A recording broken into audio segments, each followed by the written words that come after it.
안녕하세요. 2021년 8월 4일 수요일입니다. 무더위가 이어지고 있고요. 또 코로나가 수그러들지 않고 있습니다. 제일 무더운 때에 코로나가 이렇게 한국뿐만 아니라 세계적으로 극성을 부리고 확산된다고 하는 것은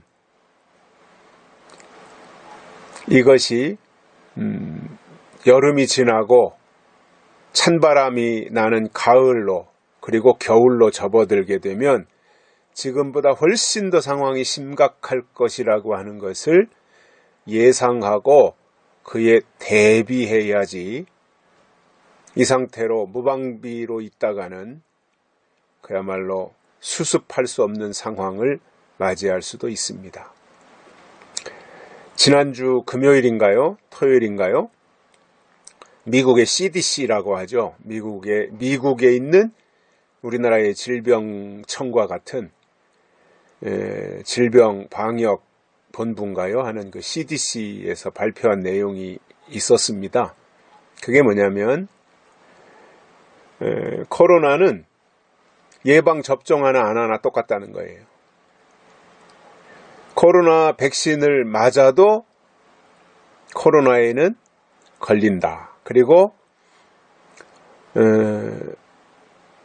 백신을 맞은 자가 코로나 걸리면 그 코로나를 다른 사람들에게 또 옮길 수 있다. 이런 얘기를 발표해서 세계가 깜짝 놀랐습니다. 그리고 미국은 한 70% 정도 백신을 맞았나요? 그 정도 될걸요 아마? 60몇 프로인가요? 굉장히 많이 백신을 맞았는데도 불구하고 처음에는 바이든 대통령이 7월 독립기념일, 미국의 독립기념일 7월 6일인가요? 그때부터는 이제 마스크에서도 독립하자 이렇게 해서 백신을 많이 접종을 했는데 사실 이제 다시 더 이상 견딜 수 없으니까 마스크를 써야 되겠다. 마스크를 써라. 이러한 이야기를 미국에서 계속 하고 있습니다.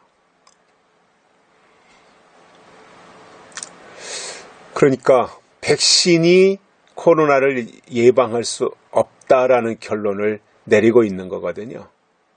그럼에도 뭐 어쩔 수 없이 또 방법이 없으니까 백신을 투여할 수밖에 없는 이 상황이기도 하고요.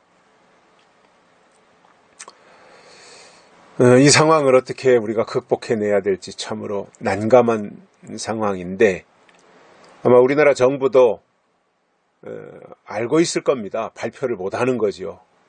내년 대선을 앞두고 잘못하면 불질러버리는 게 되니까 K방역을 그렇게 홍보했는데 지금 와서 수습 불가능하다라고 말한다면 난리 나지 않겠어요. 그러니까 어떻게 하든지 이렇게 축소시키고 뭐 할 수 있다. 백신 접종하면 집단 면역이 된다. 이렇게 끌고 가고 있지만 언제까지 이렇게 할 수 있겠어요? 여름에는 그게 어느 정도 되겠지만 제가 볼 때는 찬바람이 나면 수습이 어려울 거라고 생각을 하고 있습니다. 그래서 그 미국의 CDC에서 발표한 것을 보니까 작년에 초에 발생했던 우한 폐렴이었잖아요. 우한 폐렴. 작년 초에 발병했던 우한 폐렴과 이번에 인도나 영국 그 다음에 아프리카 어디였어요? 거기에서 변이가 발생한 것이 이제 그 델타 플러스잖아요. 델타. 근데 이것은 우한 폐렴과 델타는 전혀 다른 종이라는 거예요. 그러니까 자체 변형을 하면서 전혀 다른 종이 된 거예요. 그러니까 기존의 백신이 전혀 새로운 종으로 나타난 델타 바이러스를 물리칠 수가 없는 거죠. 그러니까 현재 투여하는 뭐 화이자니 아스트라제네카니 모더나니 얀센이니 이런 백신을 맞아도 코로나는 감염될 수 있다라는 거예요. 이제 델타 같은 경우에 그렇다는 거겠죠. 그러니까 참 난감해지고 또 어떻게 해야 될 것인지에 대한 대책이 안 세워지는 거죠. 그래서 각자가 또 마스크를 잘 쓰고 개인 방역에 충실할 수밖에 없겠다라는 생각이 들고요. 낮에도 이런 문제 가지고 어느 공무원하고 잠깐 얘기할 시간이 있는데 그분도 그러더라고요. 이것이 성경에 나오는 마지막 환난 내지는 심판의 모습이 아니겠느냐 그런 얘기를 하더라고요. 그분도. 그래서 저도 거기에 이제 동의를 하고 공감을 하고 그런 방향에서 이야기를 좀 주고받았는데 아마 이 코로나균은 시간이 가더라도 해결할 방법은 없을 것 같아요. 왜냐하면 RNA 바이러스인데다가 이걸 어떻게 할 수 있는 게 없어요. 이 퇴치시킬 수가 없어요. 이게 하나님이 해주시지 않으면 방법이 없을 것 같아요.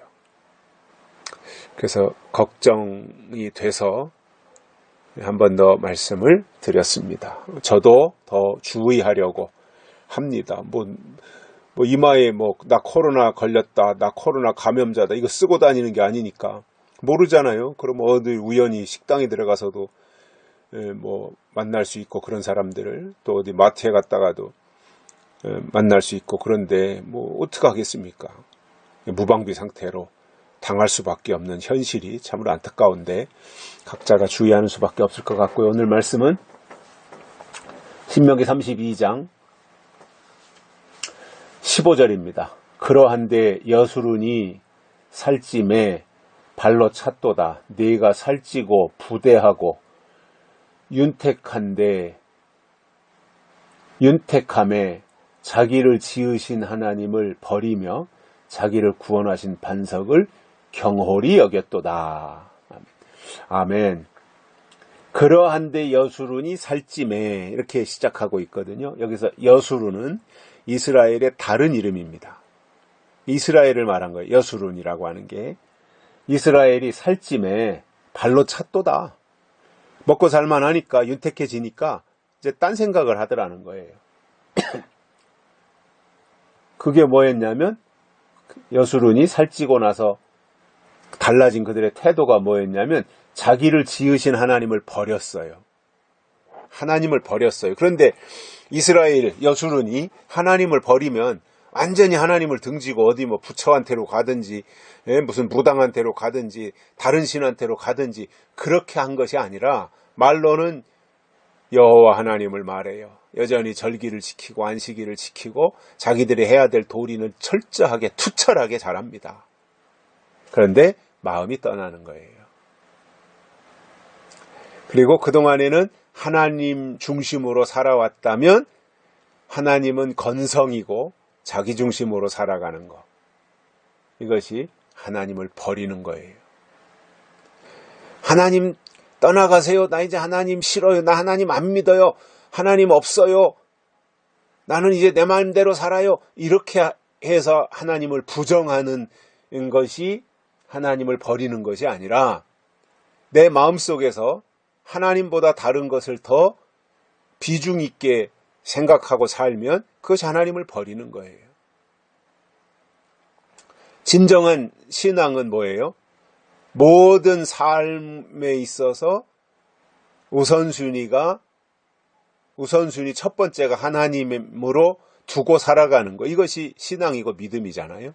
그런데 다 지금은 하나님은 더 뒷전이고 우선순위에 한참 밀리고 자기 소견에 옳은 대로 살아가는 것이 오늘 이 시대의 사람들의 모습이니까 모세 때 당시에 이스라엘이 하나님을 버린 것이나 지금 이 시대에 하나님이 우선순위에서 밀려난 것이나 같은 거죠. 그래서 그들이 하나님을 버린 겁니다.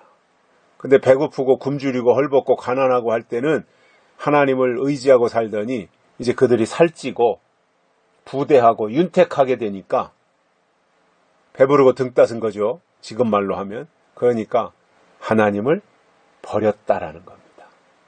또 한 가지는 자기를 구원하신 반석을 경홀히 여겼도다. 하나님을 경홀히 여긴 거예요. 구원해 주신 홍해를 건너게 하시고 광야를 다 이기게 하시고 한 이러한 하나님, 바로 왕 앞에서 출애굽할 때 어떻게 했습니까? 그 6월절을 어떻게 지켰습니까? 그거를 다 망각하고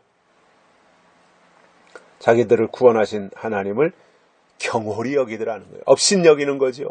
소중히 여겨야 되고 귀히 여겨야 되고 최고로 여겨야 되는 게 하나님인데 경홀히 여기는 거예요. 그러니까 하나님보다 더 중요한 게 생겨난 거죠. 이것이 여수른 이스라엘이었다는 거예요. 우리의 삶이 아무리 이 세상에서 풍족하고 여유롭게 산다고 할지라도 그럼에도 불구하고 여전히 하나님은 우리의 삶의 1순위가 돼야 됩니다. 가장 먼저 우리는 언제나 하나님을 생각하고 하나님을 첫 번째로 모시고 그렇게 살아야 되는 것이 하나님의 사람이에요. 왜냐? 하나님은 우리를 지으셨기 때문에, 하나님은 우리를 만드셨기 때문에, 하나님은 우리를 이 세상에 보내신 창조자이시기 때문에 우리는 그 하나님을 의지하고 인정하며 살아야 되는 겁니다.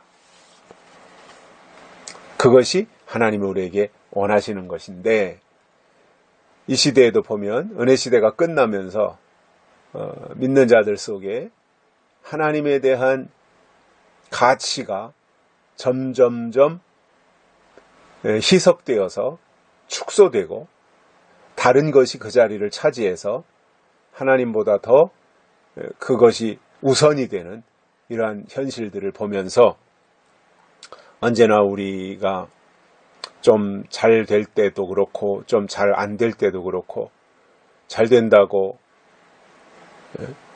기고만장하고 좀 어렵다고 코가 석자나 빠지고 이것이 아니라 늘 하나님이 우리의 삶의 우선순위가 되고 첫 번째가 되는 그러한 생활 되시기를 바랍니다. 여기까지 하겠습니다. 감사합니다.